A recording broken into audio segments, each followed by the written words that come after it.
Bienvenidos a Encuentros de Diseño, el podcast del Observatorio de Diseño y Creación de la Facultad de Artes y Diseño de la Universidad Jorge Tadeo Lozano, conducido por Joana Zárate y patrocinado por la Facultad de Artes y Diseño. En esta edición especial vamos a escuchar la lectura casera de los libros del informe final de la Comisión de la Verdad, una lectura de divulgación social de contenido. Cada episodio contiene un capítulo que será de su interés y podrá escucharlo en orden aleatorio.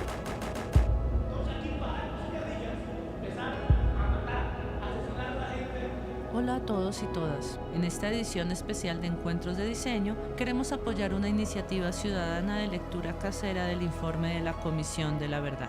En este episodio escucharemos a Rita Astrid Rodríguez Mendoza, docente e investigadora en español, literatura y artes, en pedagogía e historia de la educación en Colombia y América Latina, curadora e historiadora del arte y ensayista.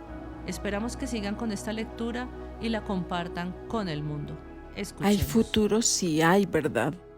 Informe final, Comisión para el Esclarecimiento de la Verdad, la Convivencia y la No Repetición. No matarás, relato histórico del conflicto armado. No matarás, el primer mandamiento de la democracia colombiana. Antecedentes históricos 1920-1958.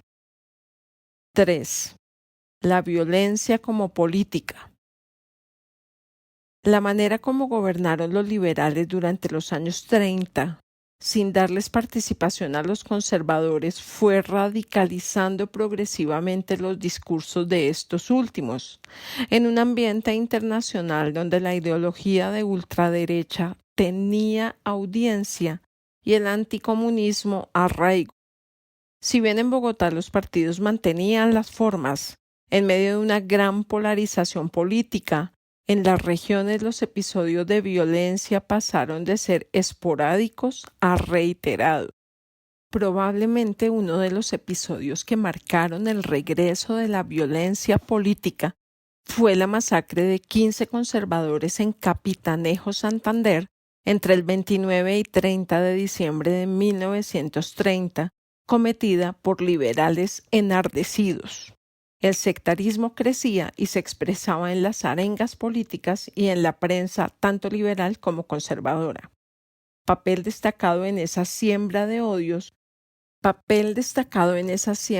odio fue el del dirigente conservador Laureano Gómez y algunos sacerdotes y obispos que convirtieron los púlpitos en tribunas contra el liberalismo y el comunismo. Vale la pena destacar el flujo de ideas del franquismo y el fascismo y, en particular, la noción de pureza de raza, que compartían sectores de las élites conservadoras y liberales, en el imaginario colectivo de una sociedad tradicional, rural y dividida en castas. Para ellos, la latinoamericana era una raza inferior por el componente indígena y negro de sus poblaciones. Esto contrastaba con las corrientes modernistas que pensaban que el mestizaje, la variedad de etnias y culturas, eran características que enriquecían la vida espiritual, social, cultural y política del continente. En ese ambiente crispado se produjeron las elecciones de 1946, en las que ganó la presidencia el conservador Mariano Ospina Pérez, 1946-1950, más moderado que Laureano Gómez. Aunque los liberales sumados eran mayoría, no obtuvieron el triunfo porque se presentaron divididos entre Gabriel Turbay y Jorge Eliezer Gaitán. La UNIR, que Gaitán había creado en 1933, tuvo una vida efímera y pronto retornó al Partido Liberal, abanderando la consigna de la restauración moral y democrática de la República, la cual se enfocaba contra López por, abro comillas, los variados focos de corrupción de los cuales se le acusaba.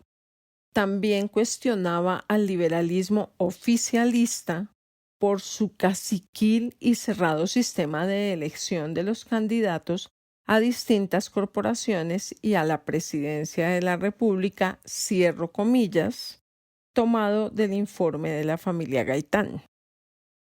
Para muchos historiadores, 1946 fue el año en el que se incubó la guerra civil a partir de una suma de episodios locales y regionales tolerados por los directorios políticos que ejercían su poder desde Bogotá. Estas disputas locales quedaron claramente descritas por el empresario y político liberal Hernán Echavarría Olózaga. Abro comillas.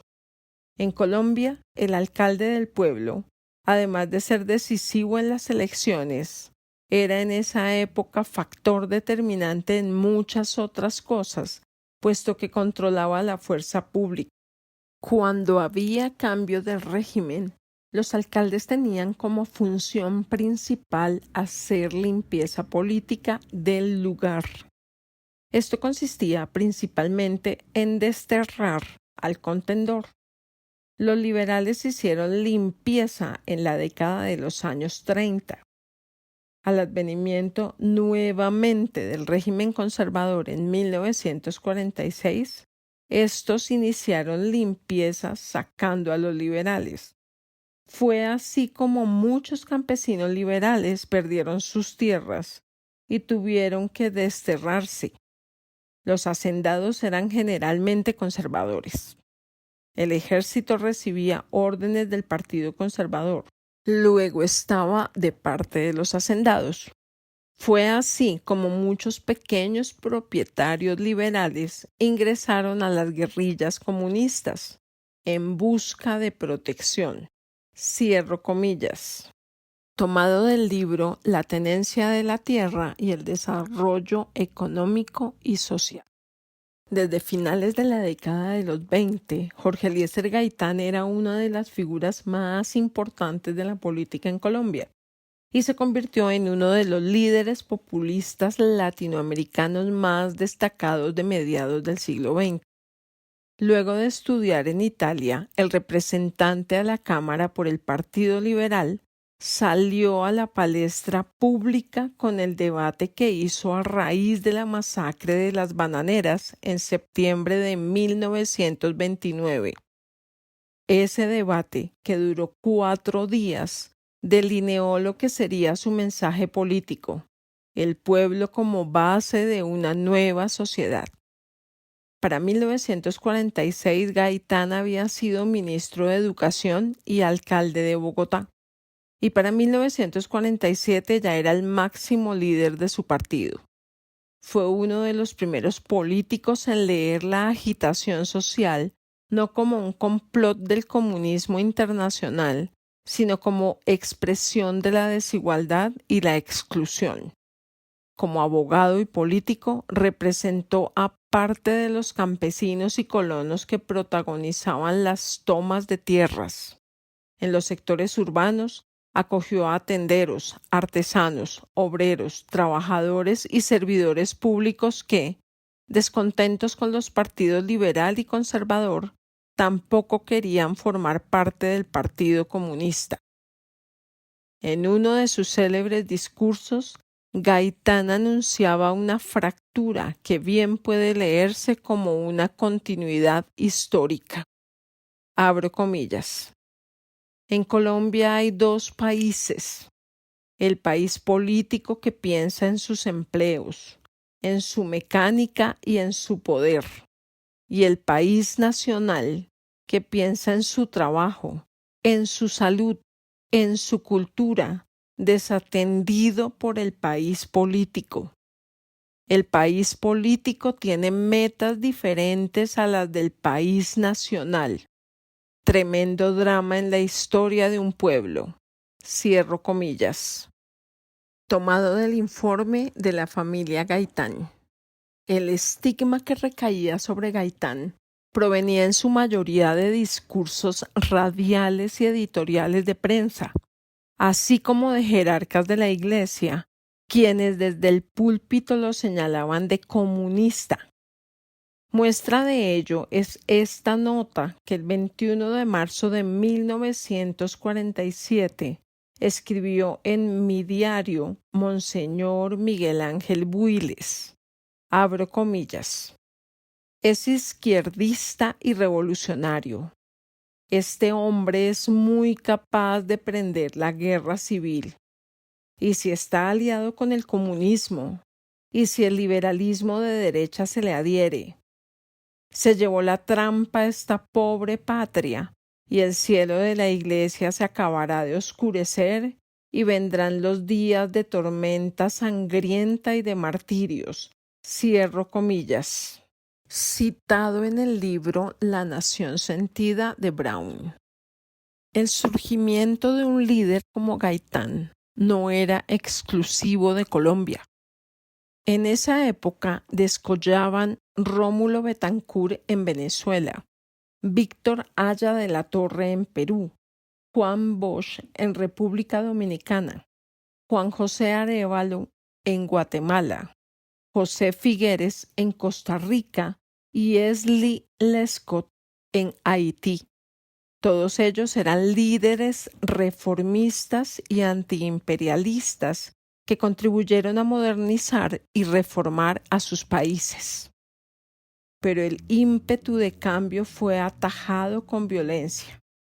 La Comisión de la Verdad pudo establecer que entre 1945 y 1947 por lo menos 78 personas de filiación liberal gaitanista fueron asesinadas.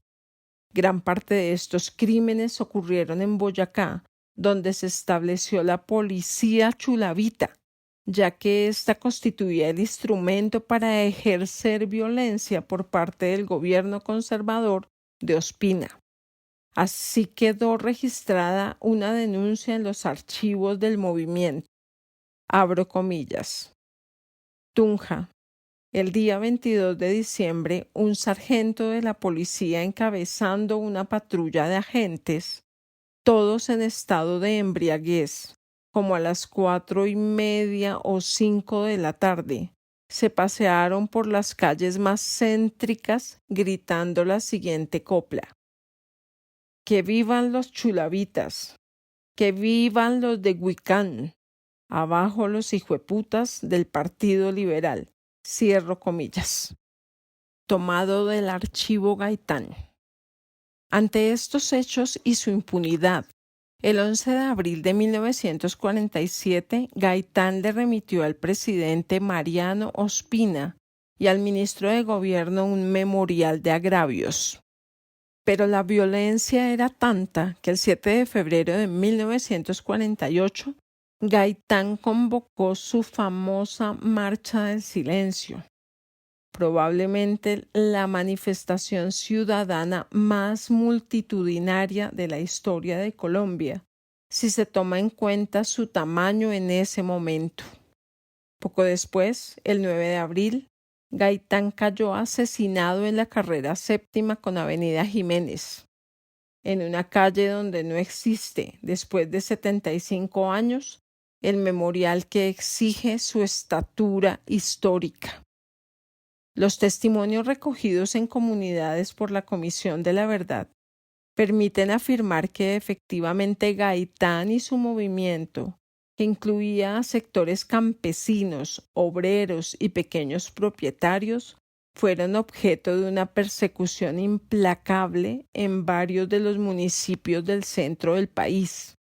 El asesinato del caudillo representa en la memoria de las víctimas una de las grandes frustraciones políticas y una manera de no dejar llegar al poder a quienes encarnan intereses populares. Al momento de su muerte, la paz se había convertido en la principal bandera del gaitanismo. A continuación en el texto aparecen 2 fotografías de condolencias por la muerte del caudillo.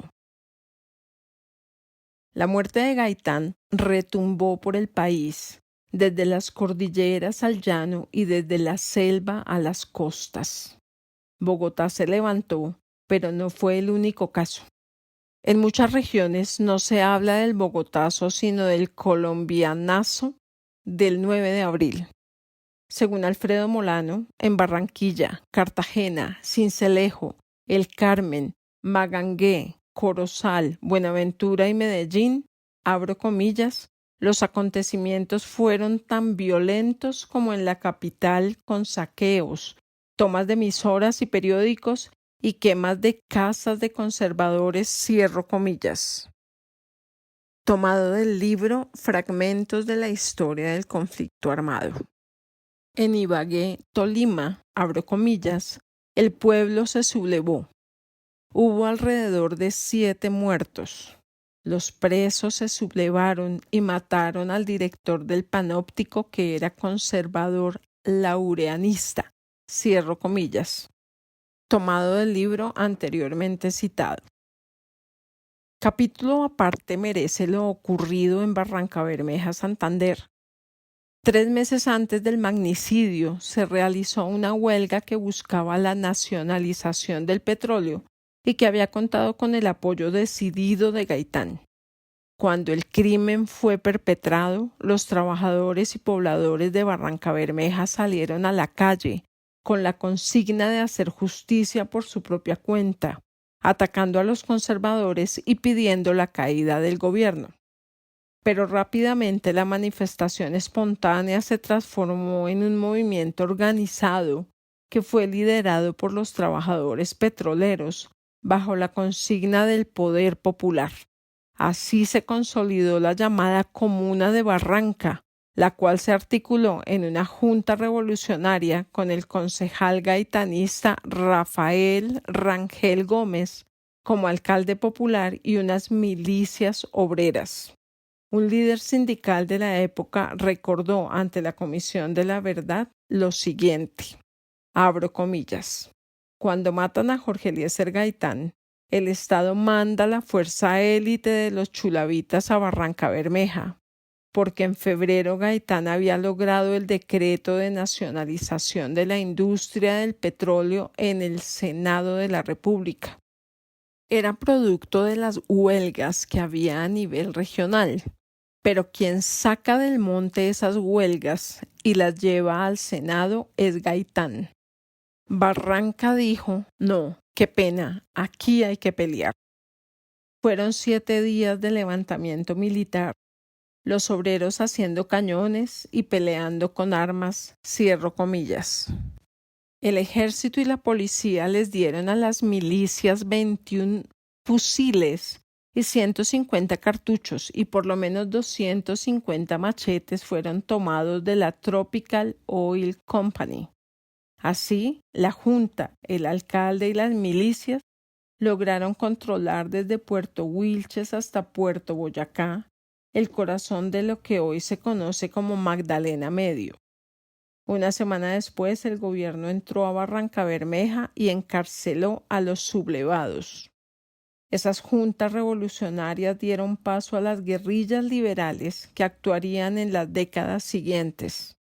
3 años después se creó la empresa colombiana de petróleos Ecopetrol y se puso fin a la concesión de la Tropical Oil Company y en la práctica a la concesión de mares. El gobierno entró en la era de los contratos de asociación para la exploración y explotación del petróleo. Después del asesinato de Gaitán, Laureano Gómez comparó al liberalismo con un basilisco, una criatura de la mitología griega, portadora de un veneno letal, cuya cabeza era de un lado la del partido y del otro la del comunismo. El líder conservador atribuyó el hecho a los comunistas sin prueba alguna, al igual que los gobiernos de Colombia y Estados Unidos. Abro comillas. Nuestro basilisco camina con pies de confusión y de ingenuidad, con piernas de atropello y de violencia, con un inmenso estómago oligárquico, con un pecho de ira, con brazos masónicos y con una pequeña, diminuta cabeza comunista, pero que es la cabeza, y así tenemos que el fenómeno mayor que ha ocurrido en los últimos tiempos, el 9 de abril, fue un fenómeno típicamente comunista, pero ejecutado por el basilisco. La cabeza pequeña e imperceptible lo dispuso y el cuerpo lo llevó a cabo para vergüenza nacional, cierro comillas. Tomado del discurso dado por Laureano Gómez a su regreso al país en la Plaza Berrío de Medellín el 24 de junio de 1949. Respecto a la hipótesis de que el Partido Comunista Colombiano tuviera alguna responsabilidad en el asesinato de Gaitán, el secretario general de ese partido, Jaime Caicedo, dijo en entrevista con la Comisión de la Verdad, abro comillas, esto ya de por sí es una infamia histórica que tendrá que ser reparada en algún momento. La dirección del Partido Comunista fue detenida el 14 de abril de 1948, encabezada por Gilberto Vieira en su momento. Las relaciones con la Unión Soviética, que se acababan de establecer, se rompieron 2 o 3 semanas después sin ninguna razón. Cierro comillas.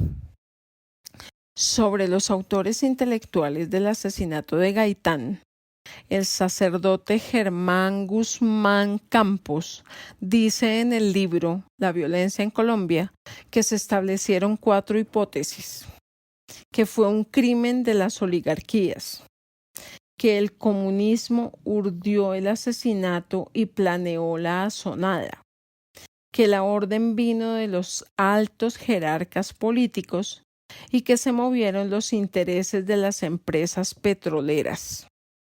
La familia Gaitán agrega una quinta, que hubo intervención del gobierno de Estados Unidos, dado que para la época hubo comunicaciones secretas en las que funcionarios estadounidenses hablaban del riesgo de nacionalizaciones, como la del petróleo, si Gaitán llegaba a ser presidente.